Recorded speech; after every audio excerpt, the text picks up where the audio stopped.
Sit down as we tell the tale of the kingdom of Rosaria and its prince, Clive Rossfield, a man destined to be a dominant, the host to a mighty guardian icon. Anybody who's a dom can draw on magic life juice called ether, becoming a big scary monster. And commanding the element they embody to create storms, slay armies, and split the sea.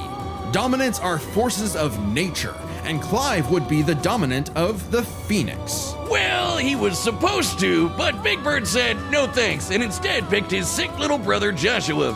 Parents don't play favorites, but I guess ancient monsters can. Despite the rejection and a deep loathing from his mother Annabella, Clive and Joshua were only kind to one another. Clive saw the bird and his brother bore and accepted his blessing of the Phoenix in hopes of becoming Joshua's shield. Meaning he learned a bunch of magic. He can shoot fire, teleport with Phoenix Shift, and took down this beast before he was even out of puberty. Even without magic, Clive's a capable swordsman, able to boost his speed and perception with precision dodge. But it wasn't enough when Annabella betrayed Rosaria for the Empire of Sanbreque. In one night, Clive's knights, people, and his own father were slaughtered before him. Quick, someone use a Phoenix down!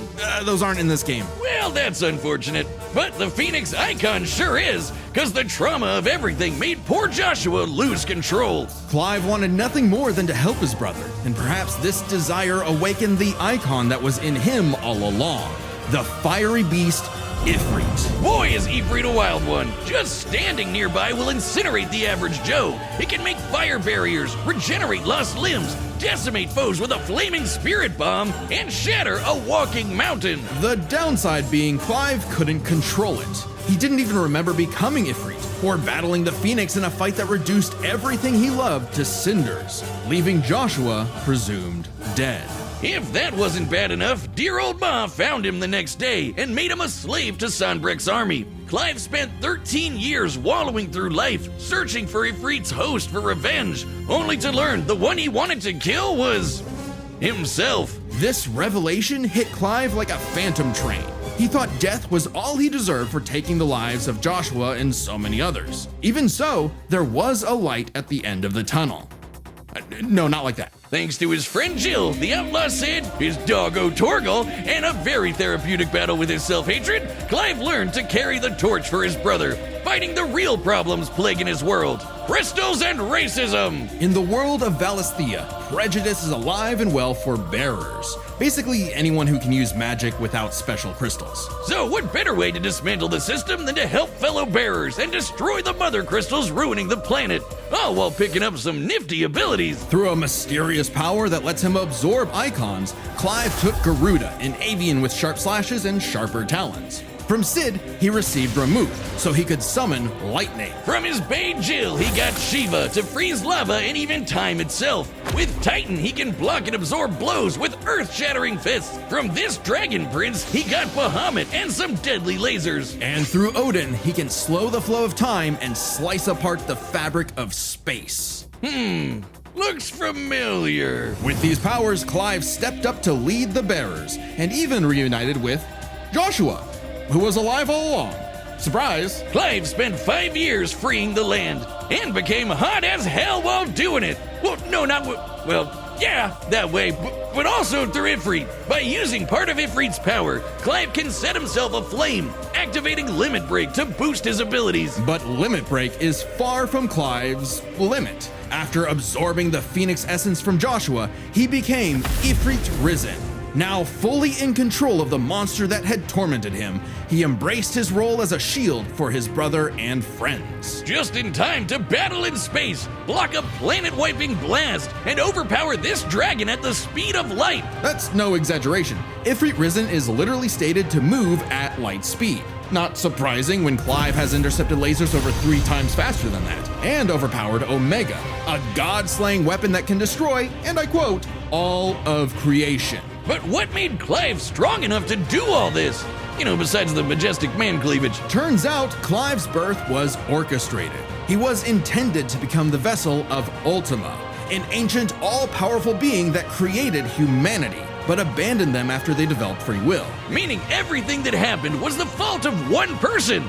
God, the bastard! But Clive wouldn't be a puppet. If God was in the way of humanity's freedom, then God was gonna die. Easier said than done. No shit. Ultima was stronger than anyone Clive had faced, able to warp all of reality to create a universe. But Clive had a secret not even Ultima foresaw. Over his journey, he developed a special state of mind, Logos. AKA someone powered by human will and the bonds of consciousness with others. Okay, that sounds like anime friendship crap, but trust me, it made Clive a badass who could surpass his limits, getting stronger over the course of just one fight. So much so that, despite struggling against Ultima initially, by the end of the fight, Clive took out Ultimalius, a more powerful amalgamation of Ultima and his entire species, all while Clive was in his base form. Ultima literally became Ultima Squared, but Clive still kicked his ass. Using his bonds with his brother, his friends, and his unbridled will, Clive killed God in a giant 999,999 damage punch! Okay, so it really was the power of friendship after all. Man, this guy's got a future in shonen. Well, except we don't really know what happened to Clive. Whether he lived or died, though, doesn't really matter. It was his journey and the world he created that made his life meaningful. Clive's dream of a future where everyone can live and die on their own terms had become a reality. And his stories were written up in a book by a certain Joshua Rossfield, which he titled Final Fantasy. Long ago, a demigod fell from the heavens, only to rise from the depths of Naraka after 12,000 years. After 12,000 years, he's free to punch everything dumb enough to get in his way. He was the demigod of wrath, Asura. Alongside 7 other demigod generals, Asura served as defender of humanity against the impure Goma, dark spirit monsters infesting the world. And the demigods battled the Goma by wielding a mystic energy formed from human prayer, mantra. By advancing technology with mantra, the Guardian Generals became essentially hyper-powerful mystic cyborgs. They could each harness mantra through a different emotional affinity. For August, it was greed. For Yasha, it was melancholy. I'll give you one chance to guess what Asura's is. By tapping into his wrath, Asura can take many forms for battle, like the 6-armed Vajra, a state powerful enough to subdue the embodiment of the planet's will and the source of the Goma, Vlitra. But he wasn't angry enough to put Goma Vlitra down for good. At least not yet. Of course, since he's literally powered by wrath, no enemy of Asura's would be stupid enough to do something that would make him even more mad, right? Right? Funny you should say that. God damn it. First off, Asura is not some one-dimensional anger machine.